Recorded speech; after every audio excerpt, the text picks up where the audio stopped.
جہاں ہم نے مستقل طور پہ رہنا ہے اس کی تیاری کرنی چاہیے۔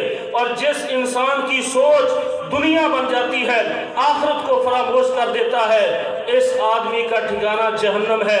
میری بات نہیں ہے، اللہ کے قرآن کا فیصلہ ہے۔ فرمایا فَأَمَّا مَن طَغَىٰ وَآثَرَ الْحَيَاةَ الدُّنْيَا فَإِنَّ الْجَحِيمَ هِيَ الْمَأْوَىٰ۔ جو انسان نے بغاوت کی، اللہ کی سرکشی کی، وَآثَرَ الْحَيَاةَ الدُّنْيَا، اور دنیا کو ترجیح دی آخرت کے مقابلے میں، یہ وہ بدبخت ہے جس کا ٹھکانہ جہنم ہے۔ وَأَمَّا مَنْ خَافَ مَقَامَ رَبِّهِ وَنَهَى النَّفْسَ عَنِ الْهَوَىٰ فَإِنَّ الْجَنَّةَ هِيَ الْمَأْوَىٰ۔ جس انسان نے آخرت کو ترجیح دی، اللہ کی اطاعت کی، اس انسان کا ٹھکانہ جنت ہے۔ میرے محترم بھائیو، جس کی سوچ، جس کی مقصد حیات وہ آخرت بن جاتی ہے، اللہ تعالیٰ اس کو دنیا کے اندر 3 انعامات سے نوازتے ہیں۔ اور جس کی سوچ دنیا بن جاتی ہے، آخرت کو فراموش کر دیتا ہے، 3 عذاب اللہ تعالیٰ اس کو دنیا میں دیتے ہیں۔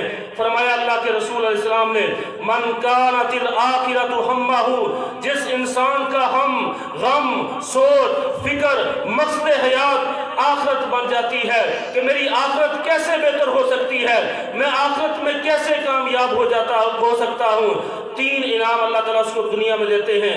نمبر 1، جعل اللہ غناہ فی قلبہ، اللہ تعالیٰ اس کے دل کو غنی کر دیتے ہیں۔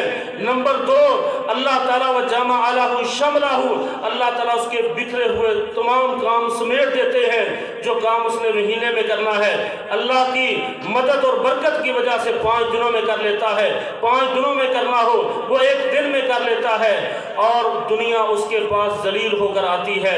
یہ 3 انعام اللہ تعالیٰ اس کو دنیا میں دیتے ہیں۔ آخرت کے اندر بھی وہ کامیاب اور کامران ہے۔